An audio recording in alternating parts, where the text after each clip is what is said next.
Dans la Bible, les femmes ont aussi une voix, et certaines ont changé l'histoire. Certaines ont fait preuve d'un courage et d'une foi extraordinaires. Vous allez voir que leurs actions ont marqué les générations. Le numéro 4 va vous surprendre. Bonjour et bienvenue sur l'Agneau Content. Aujourd'hui, nous découvrons cette femme puissante de la Bible, dont la foi et le courage ont marqué l'histoire. Ces histoires montrent que Dieu utilise aussi les femmes pour accomplir de grandes choses dans son plan.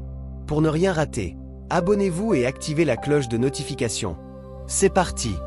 Découvrons ensemble qui ouvre ce classement.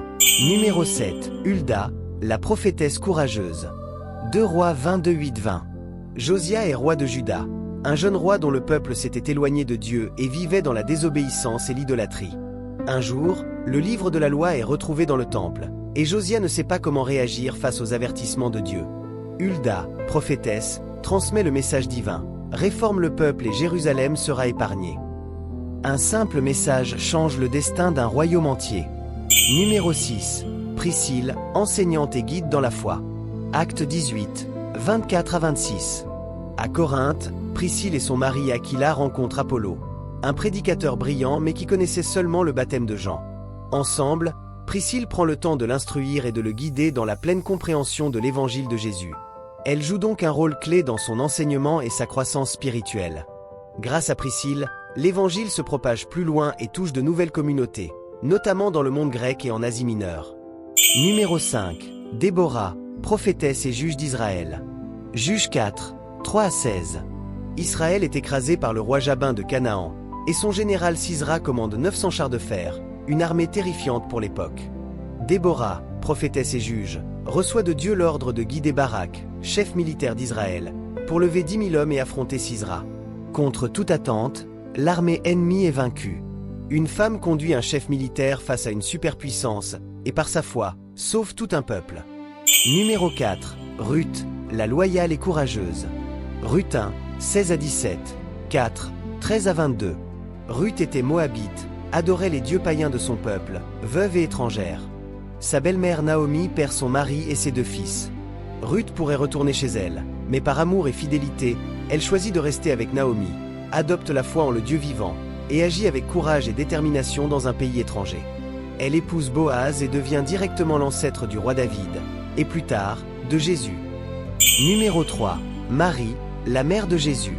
Luc 1, 26-38. Le peuple juif attendait le Messie depuis des siècles. Marie, jeune vierge, reçoit l'annonce qu'elle portera Jésus. Avoir un enfant hors mariage pouvait lui coûter sa réputation ou sa vie, et pourtant elle dit oui avec foi. Sa soumission à Dieu bouleverse l'histoire de l'humanité. Numéro 2, Esther, la reine courageuse. Esther 4, 11-16. Esther devient reine de Perse, mariée au roi Assuéru, mais découvre qu'un complot est en cours pour exterminer tous les juifs du royaume. Consciente du danger, elle sait qu'approcher le roi sans y être invitée pourrait lui coûter la vie. Avec foi et courage, elle décide néanmoins d'agir pour son peuple.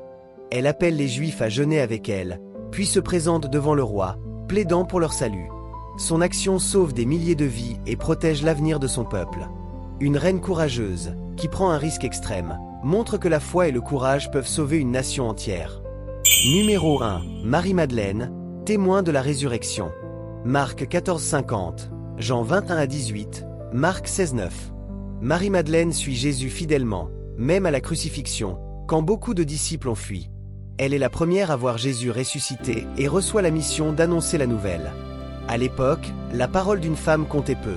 Pourtant Jésus l'a choisie pour cet événement historique. Elle devient la messagère de la plus grande nouvelle de l'histoire. Ces histoires montrent que la foi, le courage et la loyauté peuvent changer le monde, un acte à la fois. Elles prouvent aussi que Dieu peut accomplir de grandes choses à travers chacun, homme ou femme. Alors dites-nous en commentaire, laquelle de ces figures féminines vous a le plus inspiré? N'oubliez pas de vous abonner, d'activer la cloche pour ne rien manquer, et de partager cette vidéo pour inspirer encore plus de personnes. À bientôt sur l'Agneau Content.